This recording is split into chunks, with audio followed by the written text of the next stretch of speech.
Saudara Wakil Ketua Komisi 10 DPR RI Lalu Hadrian mengaku belum mendengar persis pernyataan Menteri Kebudayaan Fadlizon soal kekerasan seksual massal yang terjadi di tragedi 98. Sebelumnya Menteri Kebudayaan Fadlizon mempertanyakan istilah massal yang dikaitkan dengan kasus pemerkosaan itu. Wakil Ketua Komisi 10 DPR RI Lalu Hadrian mengaku belum mendengar persis pernyataan Menteri Kebudayaan Fadlizon soal kekerasan seksual massal yang terjadi di tragedi 98. Menurutnya, penggunaan kata massal mengartikan kejadian melibatkan korban dalam jumlah besar. Namun Lalu Hadrian menyesalkan jika benar Fadlizon menyebut tidak pernah ada kekerasan seksual yang terjadi. Hal ini lantaran hasil yang disampaikan Tim Gabungan Pencari Fakta atau TGPF saat itu adalah ada tragedi kemanusiaan yang terjadi di tahun 98. Ya tentu banyak pihak juga menyampaikan seperti itu, termasuk kami di Komisi 10 menyayangkan apa yang beliau sampaikan.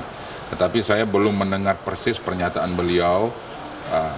Kalau ternyata beliau menyampaikan bahwa itu tidak pernah terjadi, ya saya rasa itu memungkiri sejarah. Itu kalau kita bicara bahasa massal, massal itu kan lebih dari 1, bisa lebih dari 5, bisa lebih dari 10. Nah, di satu sisi TGPF pada saat itu sudah menyampaikan bahwa terjadi tragedi kemanusiaan, saya menyebutnya tragedi kemanusiaan karena melibatkan banyak korban.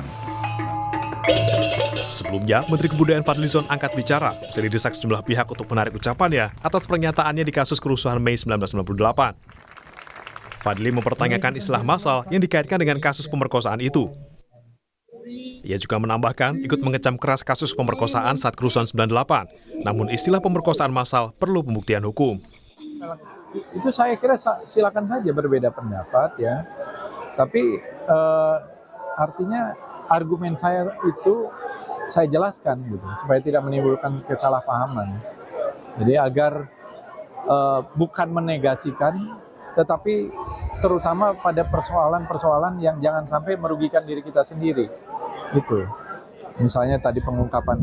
Kalau sudah menjadi fakta hukum, sudah ada misalnya pelakunya, ada pengadilannya, ternyata pengungkapan, ya kita kecam gitu. Itu satu kejahatan yang luar biasa. Sebelumnya, aktivis Amnesty International Indonesia, Usman Hamid menyebut pernyataan Fadlizon yang menyebut kekerasan seksual peristiwa Mei 98 sebagai rumor adalah hal tidak pantas. Usman bilang kekerasan seksual massal di kerusuhan Mei 98 sudah diungkap TGPF saat pemerintahan Habibie. Tim Liputan Kompas TV.